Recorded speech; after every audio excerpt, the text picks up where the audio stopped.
దేశంలో అన్ని చేంజ్ అయ్యాయి, మీ నగలు కూడా చేంజ్ చేయండి. మీ పాత నగకు గ్రాముకి 150 రూపాయలు ఎక్స్ట్రా పొంది కొత్త నగలు తీసుకోండి. అదే తక్కువ తరుగుకు మీ లలితలో మాత్రమే. వైఎస్ఆర్ 77వ జయంతి సందర్భంగా కోనసీమ జిల్లా రామచంద్రాపురంలో వైసీపీ ఆధ్వర్యంలో ఘనంగా వేడుకలు నిర్వహించారు. నియోజకవర్గ ఇన్ఛార్జ్ పిల్లి సూర్యప్రకాష్, మాజీ రాజ్యసభ సభ్యుడు పిల్లి సుభాష్ చంద్రబోస్తో పాటు పార్టీ నాయకులు వైఎస్ఆర్ విగ్రహానికి పూలమాలలు వేసి ఘన నివాళులు అర్పించారు. అనంతరం కేక్ కట్ చేసి జయంతి వేడుకలు నిర్వహించడంతో పాటు పూల మొక్కల పంపిణీ చేసి అన్న సంతర్పణ కార్యక్రమం చేపట్టారు. వైఎస్ఆర్ ఆశయాలను ముందుకు తీసుకెళ్లడం ప్రతి వైసీపీ కార్యకర్త బాధ్యత అని పిల్లి సుభాష్ చంద్రబోస్ తెలిపారు.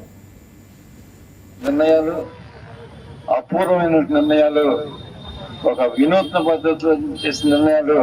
ఒకే ఒక మాటలో చెప్పాలంటే చెప్పింది చేయాలి,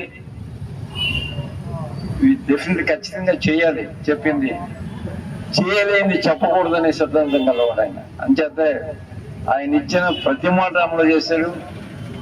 ఒకవేళ మనం చేయలేదన్నప్పుడు, చేయలేమని అన్నప్పుడు చూద్దామని చెప్పాడు. మేమేళ్ళ కూడా చూద్దాం, ప్రయత్నం చేద్దాం అనేవాడు. ఇంతకన్నా చేస్తామని చెప్పాడు కదా. చేయలేని పని ఏమన్నది, చేయగల పని ఏమన్నా ఉంటే వెంటనే చేసేయటమే ఆయనకి అలవాటు.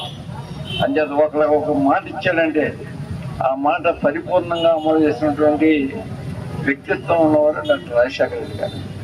అటువంటి మహనీయులు ఇంకా వారు మనకి ఫ్యూచర్లో భావి తరాల వారికి ఒక మార్గదర్శకం. ఆయన యొక్క హిస్టరీ చూస్తున్నప్పుడు భావి తరాల వారికి ఒక బంగారం బ్యాంకులో ఉంటే అది మీ అప్పు, అదే శివ గోల్డ్ కంపెనీకి తీసుకొస్తే అది మీ పెట్టుబడి. తాకట్లో ఉన్న మీ బంగారాన్ని మేము విడిపించి ఈ రోజు మార్కెట్ ధర కొని స్పాట్ లో మీ నగదు మీకు అందిస్తాం. ప్రతి నెల వడ్డీలు కట్టడం లాభమా లేదా ఇలా చేయడం లాభమా మీరే ఆలోచించుకోండి. శివ గోల్డ్ కంపెనీ, అప్పులేని ఆనందకరమైన రేపటికి సరికొత్త మార్గం. జస్ట్ ఒక కాల్ చేయండి. తాకట్లో ఉన్న మీ బంగారాన్ని విడిపించి ఈ రోజు మార్కెట్ రేట్కే కొనబడును.